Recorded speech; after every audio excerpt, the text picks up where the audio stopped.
নমস্কার বন্ধুরা, আপনারা অনেক ধরনের শুটকি খেয়েছেন। আজকে যেটা আমি রাঁধছি শুটকির একটা আইটেম, এর নাম শীতল শুটকি। নমস্কার বন্ধুরা, আমি করুণাস রেসিপি থেকে করুণা বলছি। আজকের রেসিপিটার নাম শীতল শুটকি। এই শুটকির রেসিপির জন্য যেগুলো আমার দরকার, খুবই কম সামগ্রীতে হয়ে যায়। 4টে পেঁয়াজ আমি নিয়েছি, শুটকি মাছ নিয়েছি 5টা, 4টে পেঁয়াজ আর লঙ্কা 10-15টা মতো লঙ্কা, পেঁয়াজ, রসুন নিয়েছি, রসুন গোটা একটা বড় রসুন লেগেছে। এই হচ্ছে আমার এই শীতল শুটকি রাঁধার উপকরণ। পেঁয়াজগুলো আমি একটু বড় বড় করেই কেটেছি, কারণ এগুলো মিক্সির মধ্যে পেস্ট করতে হবে। এগুলো সব একসঙ্গে আমি পেস্ট করে নেবো। তার আগে আমি একটু জল গরম করে নেবো। একটু জল গরম করে নিলাম। এই জল দিয়ে শুটকি মাছটা ধুয়ে নিতে হবে। এই শুটকি মাছের উপর জলটা ঢাললাম। এই কড়াতেই রান্না করবো, তাই কড়াটা আবার চাপালাম। শুটকি মাছটা কিছুক্ষণ ভিজবে, তারপরে আমি এটাকে পরিষ্কার করে নেব। কড়ার মধ্যে তেল দিয়ে নিলাম, 2 চামচ মতো তেল দিলাম। গ্রাইন্ড করা রসুন পেঁয়াজটা আমি দিয়ে দিচ্ছি।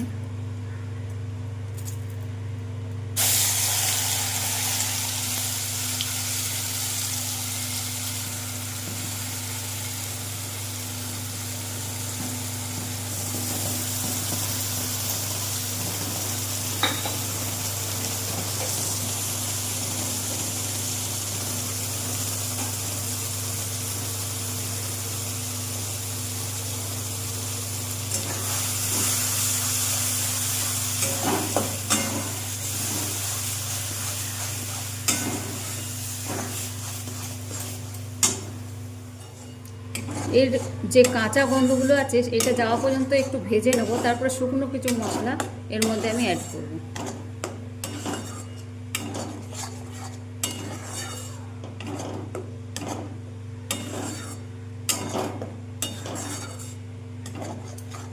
শুকনো মশলার মধ্যে নুন, হলুদ আর এটা শুকনো লঙ্কার গুঁড়ো, এগুলো দিয়ে দিলাম 1 চামচ করে। আর কাঁচা লঙ্কা দেওয়া আছে, কাঁচা লঙ্কাগুলো আমার অত ঝাল নয়, তাই অনেকগুলো দিতে হয়েছে।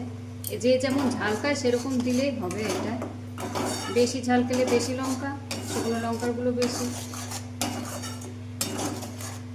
এটা কষতে থাকুক, ততক্ষণ আমি শুটকিটা পরিষ্কার করে নিই। মাছগুলো এইভাবে আমি পরিষ্কার করে নেব।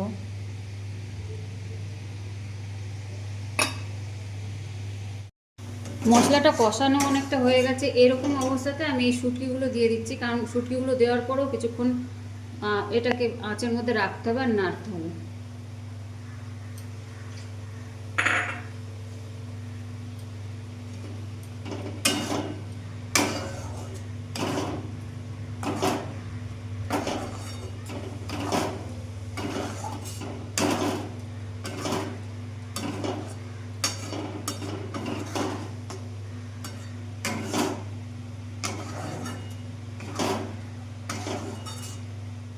শুটকি রান্না হয়ে গেছে। এতে শুটকি মাছের কিছু দেখা যায় না, কিন্তু এই যে রান্নাটা হয়েছে এর মধ্যে ফ্লেভারটা থেকে যায়।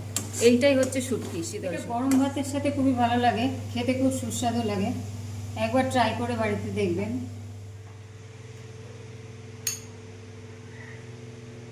রেসিপিটা আপনাদের কেমন লাগলো একটু জানাবেন।